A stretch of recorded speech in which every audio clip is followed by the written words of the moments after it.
Formula One is the pinnacle of motorsport, but for some drivers, the journey there is anything but smooth. Nyck de Vries had it all: a glittering junior career, a Formula E world title, and a debut F1 race that had fans calling him the next big thing. And yet, less than a year later, he was out.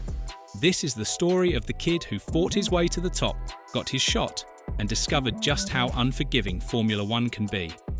Karting prodigy Nyck de Vries was born on February 6, 1995, in the small Dutch village of Uitwellingerge. His childhood was simple, but his life was anything but ordinary once motorsport entered the picture. From a young age, Nyck was surrounded by the mechanical symphony of engines, thanks in part to his father's involvement in the karting world. By the time most kids were learning to ride a bike, Nyck was mastering apexes.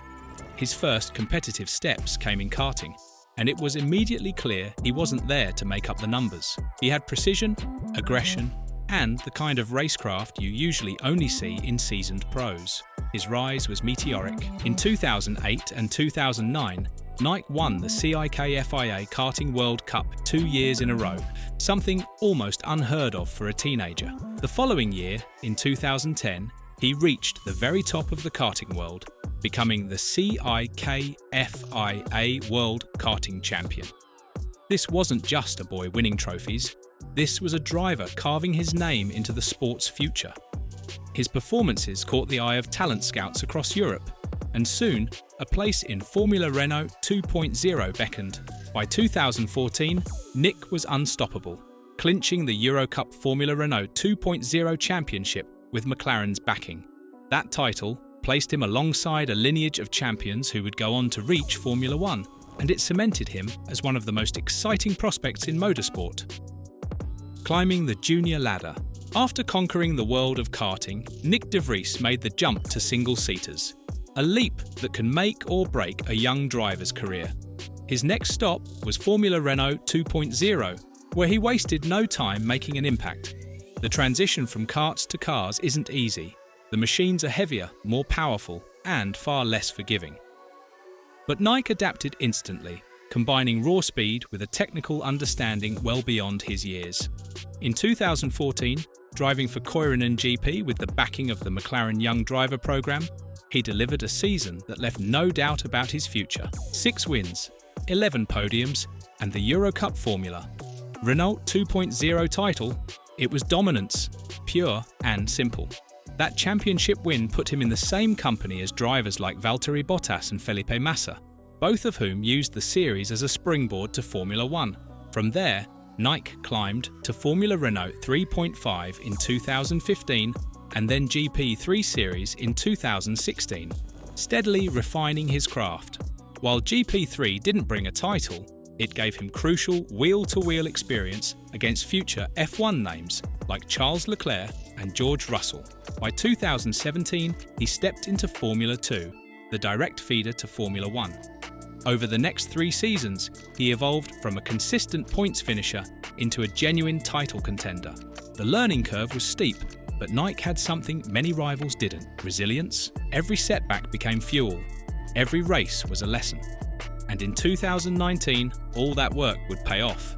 Formula 2 champion. By 2019, Nyck de Vries was no longer just another talented driver in the Formula 2 paddock. He was the man to beat. Driving for ART Grand Prix, he entered the season with one clear mission: win the championship and prove he belonged on motorsport's biggest stage. From the opening rounds, Nyck combined blistering pace with calculated racecraft. In F2, raw speed will only take you so far.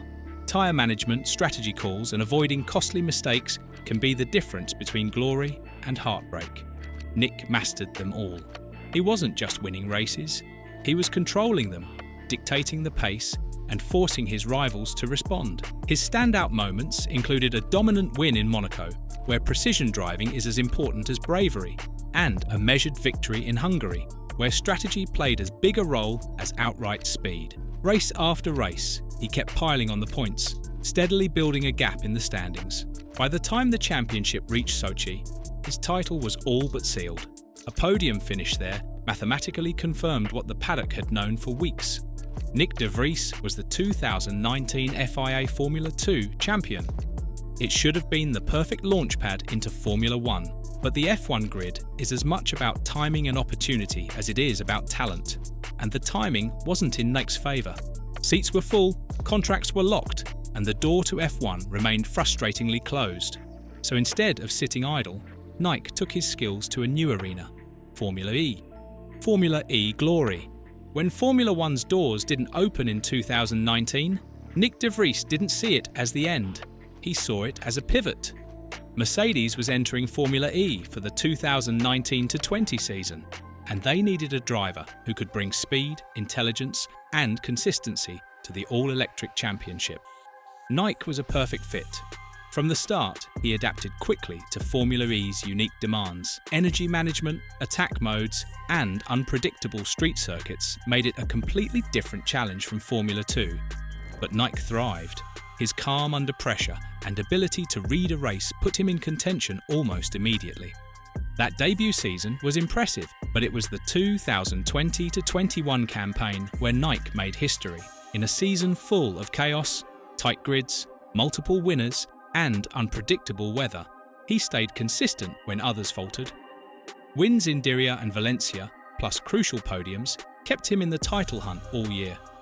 It all came down to the final weekend in Berlin. With the championship wide open, Nick delivered under pressure, securing enough points to become the first ever FIA Formula E World Champion, and doing it for Mercedes in their debut era.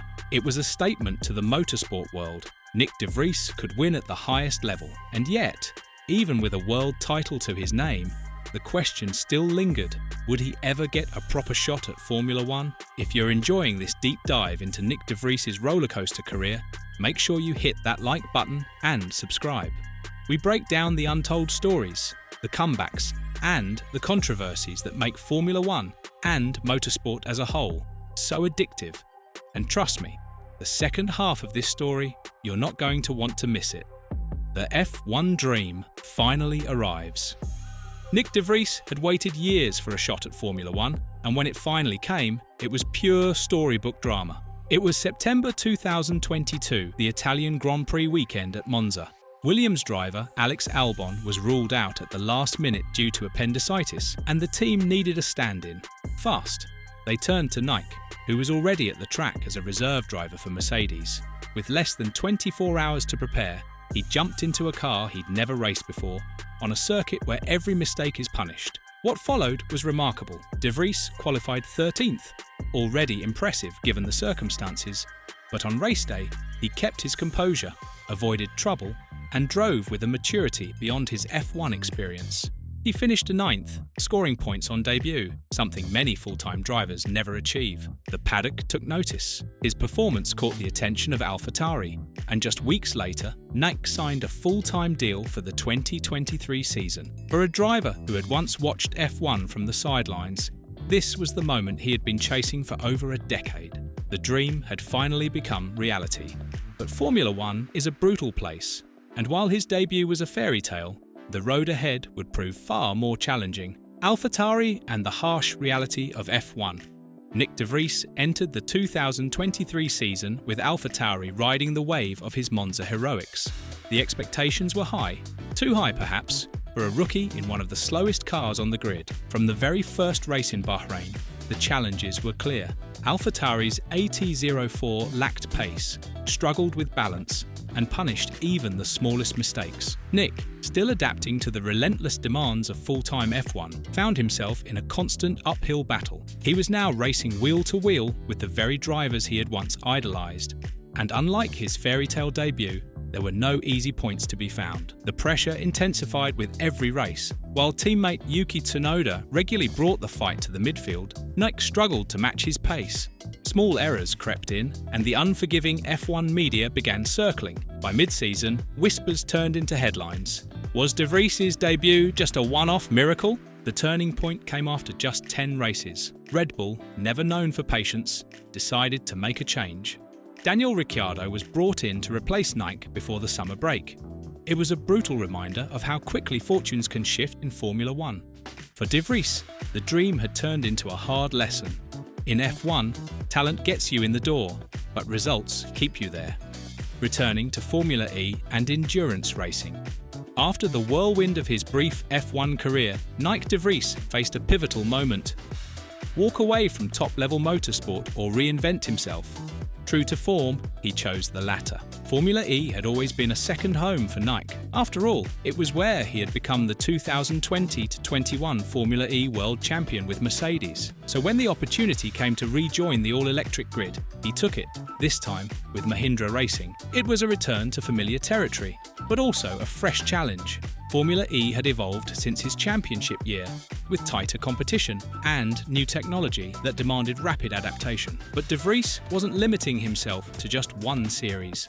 Alongside Formula E, he dove into endurance racing, joining Toyota's hypercar program in the FIA World Endurance Championship WEC. Endurance racing demanded a different mindset, sharing a car with co-drivers, strategizing over hours instead of laps, and balancing raw speed with mechanical sympathy. The move symbolized a shift in Nyck's career.